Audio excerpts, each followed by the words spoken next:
Welcome back to BLOCKTV. It's time now for Links in the Chain. And since its formal announcement in June of this year, there's been one word that has haunted the cryptosphere, kept constantly in users' minds. I speak, of course, about Libra, Facebook and company's attempt at a global digital coin. Since then, it has been a scramble for regulators and analysts alike to find out anything they can about what and how this Libra project will work and to set the tone of public sentiment. Today, I am joined by Nodari Kolmachidze, CIO at Cindicator, to talk on their new report on Libra. Nodari, thanks so much for joining us. Thanks for having me. Absolute pleasure. Absolute pleasure. Nodari, I just want to start off by saying one of your findings showed that crypto analysts were almost equally split between those who plan to use Libra, about 45%, and those who would avoid it, around 48%. Were you surprised by those numbers? Yeah, we were actually surprised because, our audience is actually has some cryptocurrency background and blockchain background. So that's why we thought that it could be some more, I don't know how to say, hate towards Libra cryptocurrency. But on the other side, we can see that there is a clear interest of analysts to see when Libra will launch. I think most of people who own, trade, or at least follow cryptocurrencies value decentralization and privacy. So it's not really surprising that they dislike Libra at some point, which will be rather centralized and at least initially. And also, I think there is kind of lack of trust in Facebook. And this is a reputational issue that Libra would need to overcome. Right. Well, so I want to address that point then, because another thing that comes up in the report is the sort of, I guess, maybe surprising, maybe not so surprising reason that people want to avoid Libra are centralization and a lack of trust in Facebook. Did you manage to get any information on what people said could cause them to change their minds about those concerns? And what do you think Facebook and Libra could do to address some of those issues? Actually, so as I already said, I think it's mostly because cryptocurrency fans and supporters are clearly value decentralization and privacy, and Facebook has some problems with this. But most analysts didn't say that they're going to change their minds, but some of them have admitted that they might have to use Libra's money if everybody else would use it. So I think this is one of the most interesting points here, because in my opinion, Facebook will have and Libra will have a huge initial impact because of their huge user base. So then looking on the flip side of that, those analysts who said that they would be willing to use Libra, many sort of seem to be quite vague regarding the particular reasons as to why they would use this new currency, what purpose it would help them to achieve. Do you think there's a particular reason that they didn't or perhaps couldn't specify a specific reason why use Libra? I think this is probably because Libra is not launched yet, so they can't name any real benefit yet.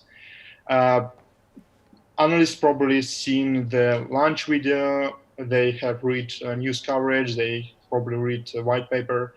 They liked what they saw, and they think how can use it. So I think in future when and if Libra will actually start to work, we will see more clear answers to this question. And as well, I mean, moving beyond Libra, looking to the wider scope of potential corporate coins and whatnot in the future, over 75% of respondents to your survey believe that another big company is likely to announce its own cryptocurrency soon, whatever company that might be. Were you surprised by how high this figure was? And did respondents explain why they thought it was so likely that there would be a Libra competitor coming out inevitably and soon? Indeed, we were really surprised to see such high figure. I think there could be many reasons, such as like first mover benefit, especially considering Libra will probably will do half of work required to push this initiative. So probably like next, the second cryptocurrency will be able to do it easily. And we actually see that some biggest companies are launching their pilots in this for this idea. For example, Wells Fargo recently announced that they're going to launch a pilot to test cryptocurrency for internal settlements because it's actually significantly reduced costs and they are quite high for banks. This is more related to internal settlements, but I think in future we will see also some consumer-oriented cryptocurrencies as well.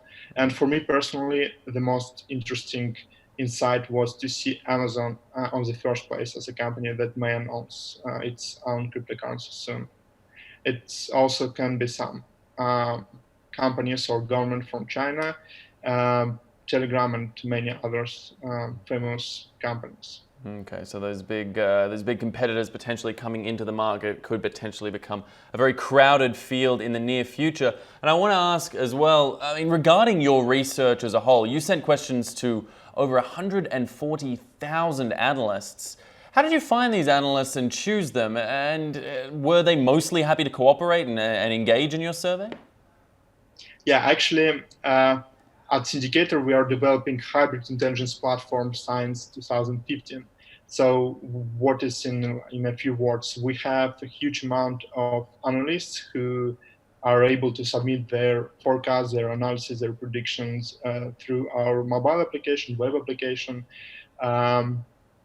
We have collected such big amount for like 4 or 3 years. And after we are collecting all the answers, we are using artificial intelligence and sets of data science and machine learning models to improve the actual forecasts. So we are building such products. So then as well, looking beyond this particular research and further afield, part of your research is dedicated to Libra's potential competition. You wrote that in your report, regulatory issues can slow down Libra's development and provide opportunities for other projects. What did your analysts have to say on this topic? Yeah, so first of all, a huge part of our analysts have not only traditional finance background, but also cryptocurrency background.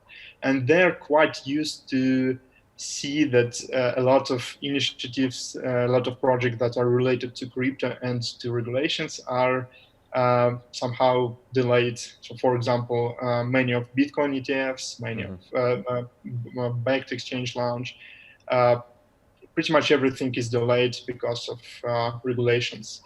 And a few days ago, we see also a news regarding Libra, that Libra is going to face a series of interviews with 28, as far as I remember,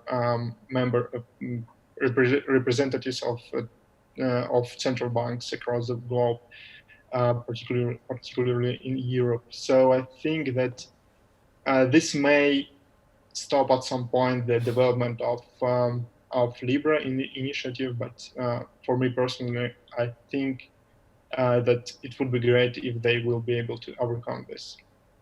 Certainly it'll be a challenge to see if they manage to pull it off. Seems a lot of blowback coming against Libra, but it's something we'll all watch very closely, and critical to have the sort of data that you guys are helping to provide. Nodari Komachidze, I want to thank you so much for speaking with us and for espousing and expanding on Cindicator's fascinating report on Libra. I'll be interested to see what comes ahead in the future.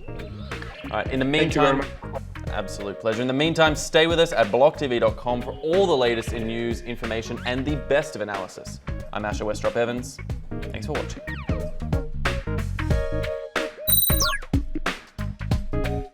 For more news and updates, follow us on Twitter.